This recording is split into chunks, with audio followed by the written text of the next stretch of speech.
సహోదరులారా, చదవబడినటువంటి 3 లేఖన భాగములు సమూయేలు రాసిన 2వ గ్రంథము 22వ అధ్యాయము 1వ వచనము నుండి 7వ వచనం గల భాగము, ప్రకటన గ్రంథము 2వ అధ్యాయము 1వ వచనము నుండి 7వ వచనం గల భాగము, యోహాను శుభవార్త 8వ అధ్యాయము 42వ వచనం నుండి 51వ వచనం గల భాగములు. ఈ 3 లేఖన భాగములలో నుండి ఎంచుకోబడిన అంశము ది సన్స్ ఆఫ్ డెవిల్, అపవాది సంతానము. అపవాది సంతానము అనంటే మంచిని కోరనటువంటి వాడు, చెడుకు అధిపతి, చెడుకు అధిపతి. వాడినే మనం ఏం చేస్తున్నాం అంటే సాతానుగా పిలుస్తున్నాం కదా, అవునా లేదా? అలాగే పిలుస్తున్నాం మనం. అపవాది యొక్క మనస్సు ఎలాగుంటుందో వారి సంతానం మనసు కూడా అలాగే ఉంటుందటండి. అందుకనే యేసయ్య అన్నాడు, మీరు మీ తండ్రి యగు అపవాది సంబంధులు. అందువలన అపవాది సంబంధులుగా ఉన్నటువంటి వారి యొక్క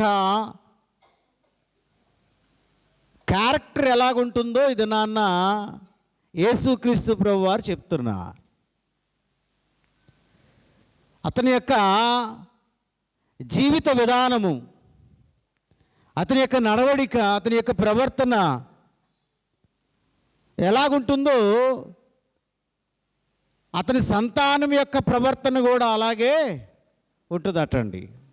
మొదటిది ఏమిటనంటే దురాశలు కలిగిన వాడు. అదేనా చెప్తుంది? మొదటిది ఏంటి? దురాశలు కలిగినటువంటి వాడు.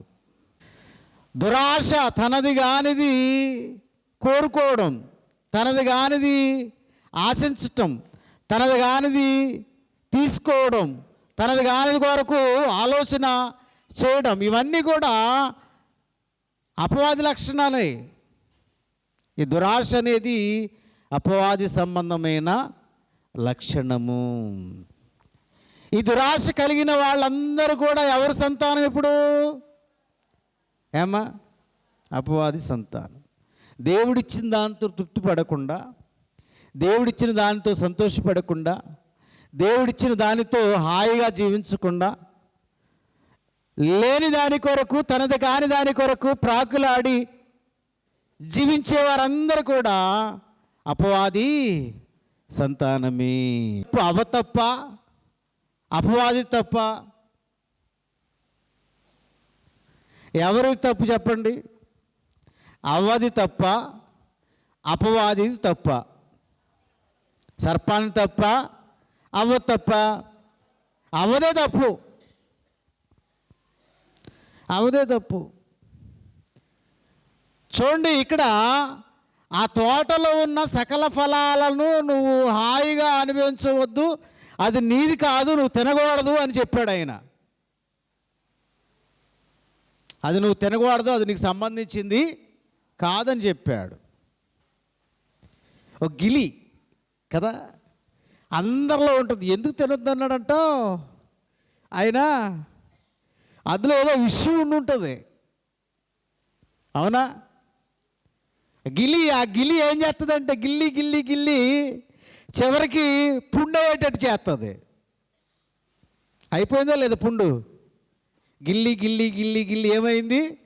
పుండు అయిపోయింది. అలాగే అయిపోయిందండి. ఆ గిల్లి ఏం చేసిందంటే ఎక్కడ నడిపించింది? ఆ చెట్టు దగ్గర నడిపించింది. ఇప్పుడు ఆ మనసు ఎవరికి ఉంది? ముందు అపవాది సంబంధమైన మనసు ఎవరికి ఉంది? అవ్వకుంటేనే ఆ ఆలోచన ఆవిడకుంది. ఇది ఎలాగుంటుందో అసలు దీన్ని ఎందుకు తినొద్దన్నాడు ఆయన? దీంట్లో గొప్ప విశేషం ఉందేమో, అవునా లేదా? మనకు కూడా అలాగే అనిపిస్తుంది. అసలు ఎందుకు వెళ్ళొద్దు అన్నాడు అక్కడికి? ఇందులో ఏదో ఉంది మొత్తానికి మర్మం. వెళ్ళిన తర్వాత కానీ క్షవరం అవుతుందని వివరం తెలియదు అన్నట్టుగా కదా. నిజమేనండి, చాలామంది అలాగే ఉన్నారు.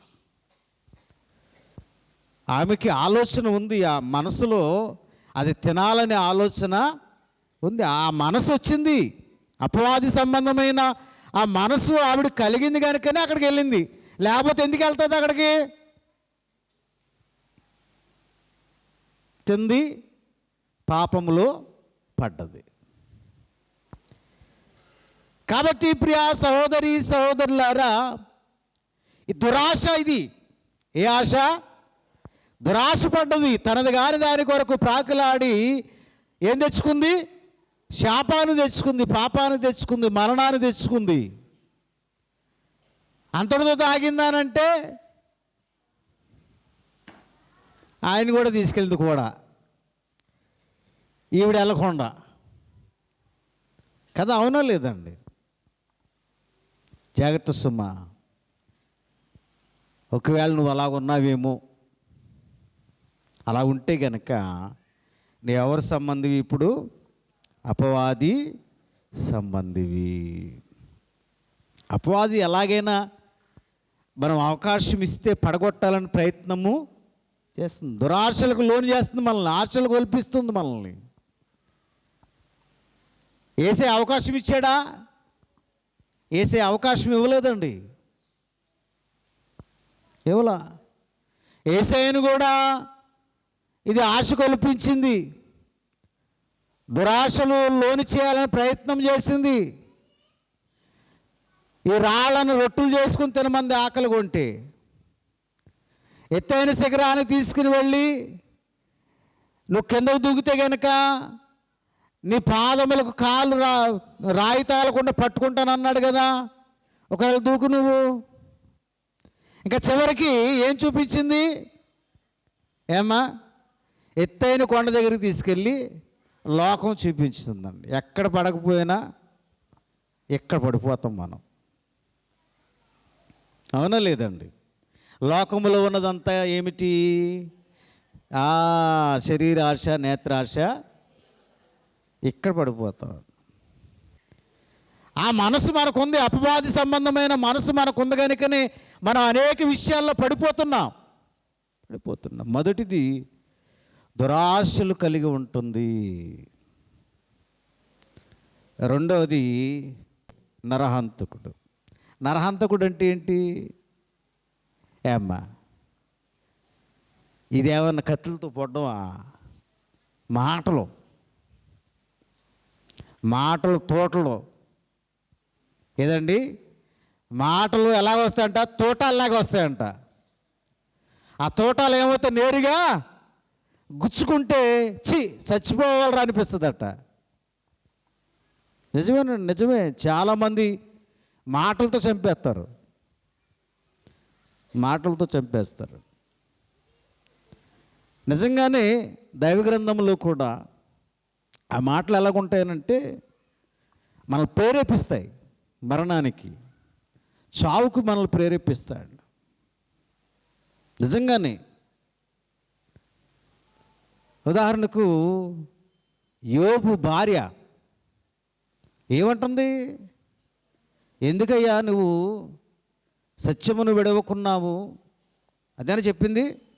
సత్యమనంటే దేవుని యొక్క వాక్యాన్ని నువ్వెందుకు విడనాడుకున్నావు? దేవుని దూషించి చచ్చిపో. ప్రేరేపిస్తుంది, అంతే. ప్రేరేపిస్తుంది, మాటలతో ప్రేరేపిస్తుంది. దైవ గ్రంథములో చాలామంది అటువంటి వారు ఉన్నారండి. తర్వాత ఇంకేమంటున్నాడు? సత్యమందు నిలిచినవాడు కాడు. మూడో లక్షణం ఏంటి? సత్యం అంటే కిట్టదండి, వాస్తవం కిట్టదు. వాళ్ళకి ఏం కావాలంటే ఏ కాడికి పెట్ట కథలు, పొడుపు కథలు, నవ్వించేవాడు, కవ్వించేవాడు, అంతే కదా. సత్యం అంటే ఏంటి? ఏమో సత్యం అంటే ఏంటి? నీ వాక్యమే సత్యం అన్నాడు. వాక్యం నిజంగా వాస్తవానికి వాక్యం ఉన్నట్లుగా బోధించేవాడు కిట్టడండి. వీళ్ళకి ఏం కావాలా? ఏం కావాలమ్మా? ఏం కావాలి చెప్పండి? మాట్లాడరే? అబ్బబ్బబ్బా, భలే చెప్పాడండి ఆయన. అది కడుపు ఉబ్బిపోయిందండి. అవునా? ఏం చెప్పాడమ్మా అని అంటే ఇంకా దానికి ఏం లేదు, ఇదే మాట. అబ్బా భలే చెప్పాడండి. అదే ఏం చెప్పాడమ్మంటే ఇంకా భలే చెప్పాడు, అంతే. అదే మాట, ఇంకా రెండో మాట రాదు. ఎందుకంటే ఆ చెప్పిందన్నీ కథలే, నవ్వించేవి, కవ్వించేవి, హృదయానికి సంతోషం కలిగించే మాటలు. నువ్వు చచ్చిపోతావంటే ఊరుకుందా? నువ్వు దేవదూతల వల్లే ఉంటే సంతోషపడ్డది. ఆయన ఏమన్నాడు? తింటే చచ్చిపోతావు అన్నాడు. ఏ మాట నచ్చింది ఇప్పుడు? ఏమ్మా, ఏ మాట నచ్చింది? దేవదూతల వాళ్ళే ఉంటావనే మాట నచ్చిందా? చచ్చిపోతావు అనే మాట నచ్చిందా? మీకు ఏ మాట నచ్చుతుందో చెప్పండి. అదే కావాలి మనకి. సత్యం అవసరం లేదండి. సత్యం ఎలాగో ఎప్పుడు కఠినంగానే ఉంటుంది. వాస్తవం ఎప్పుడు ఎలా ఉంటుందండి? కఠినంగానే ఉంటుంది. ఇది కాదు మనకు కావాల్సింది. నేటి దినాల్లో అందరికీ కావాల్సింది ఏమిటనంటే కల్పనా కథలు కావాలా. అది కల్పించి చెప్తే ఇక్కడ కడుపుబ్బా నవ్వుకుంటాం మనం. అది కావాలండి.